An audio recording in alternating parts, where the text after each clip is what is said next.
Verma palace, Yeola Kopargaon रोडचं आकर्षण restaurant Verma palace, luxury rooms, multi cuisine restaurant आणि भव्य banquet hall, AC rooms, terrace garden आणि स्वादिष्ट जेवण। एकदा भेट द्या, आपल्या अपेक्षापेक्षा जास्त सेवा मिळेल। ठिकाण येवला कोपरगाव रोड, उपजिल्हा रुग्णालय शेजारी येवला। Restaurant Verma palace.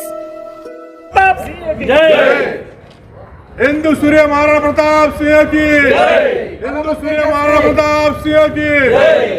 परम तेजस्वी परमवीर धर्मवीर महाराणा प्रताप की जय। राजे शिवाजी महाराज की जय। छत्रपती संभाजी राजे की जय। स्वामी रामदासांनी सांगितलेले आहे की मरावे पर कीर्तिरूपी उरावे।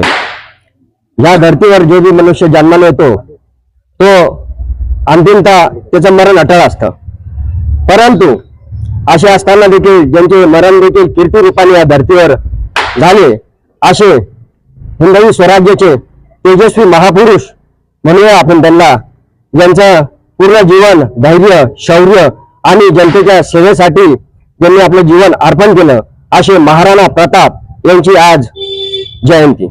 महाराणा प्रताप यांचा जन्म कुंभलगड येथे झाला। यांचे पिताजी उदयसिंग, यांचे माताजी जयवंताबाई। लहानपणापासूनच महाराणा प्रताप हे धैर्य शौर्याचे प्रतीक। महाराणा प्रतापांनी कधी सत्तेची किंवा वैभवाची अपेक्षा ठेवली नाही। जीवनात सदैव त्यांनी एक संघर्ष केला। परकीय आक्रमणाच्या विरोधात लढण्यासाठी त्यांनी आपलं जीवन बलिदान स्वरूप केलं। असे महाराणा प्रताप आज त्यांची जयंती आपण इथं येवला या ठिकाणी आपण मनवत आहोत। संपूर्ण देशातच आज महाराणा प्रतापांची जयंती साजरी होत आहे। आज या प्रसंगी आज हा काही भाषणाचा दिवस नाही। आपण ज्या वेळेस महापुरुषांची जयंती आपण साजरी करत असतो त्यावेळेस आपण त्यांच्यातले जे सर्व गुण असतात ते आपण सर्व अंगीकारले पाहिजे। महाराणा प्रताप हे परम धैर्यशाली व्यक्तित्व, परकीय सत्तेसमोर ते कधीही झुकले नाही। महाराणा प्रतापांनी आपलं पूर्ण जीवन हे जनतेसाठी व्यतीत केलं। आज मी युवकांना सांगू इच्छितो की राजकारणात जरी आपण असलो तरी महाराणा प्रतापांचे सद्गुण आपण जर आपल्यात आणले तर एक चांगला नेता म्हणून तुम्ही जीवनात पुढे जाऊ शकतात। महाराणा प्रतापांचा घोडा चेतक हा सुद्धा अतिशय एकनिष्ठ, ज्या जनावरांना बोलता येत नाही, सांगू शकत नाही, ते पशु सुद्धा महाराणा प्रतापाच्या संगतीत राहून जर इतके उच्च पदाला गेले तर तुम्ही आणि त्यांचे जर सद्गुण आपल्या जीवनात आणले तर नक्कीच आपण सुद्धा या देशाच्या सेवा करता करता आपण पुढे जाऊ शकतो।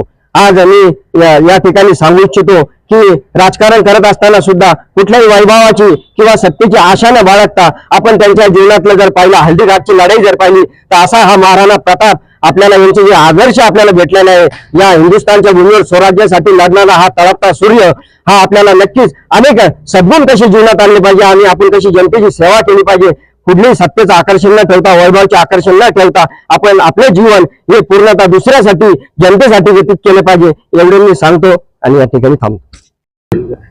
आज हिंदू सूर्य महाराणा प्रताप सिंह यांची 476वी जयंती।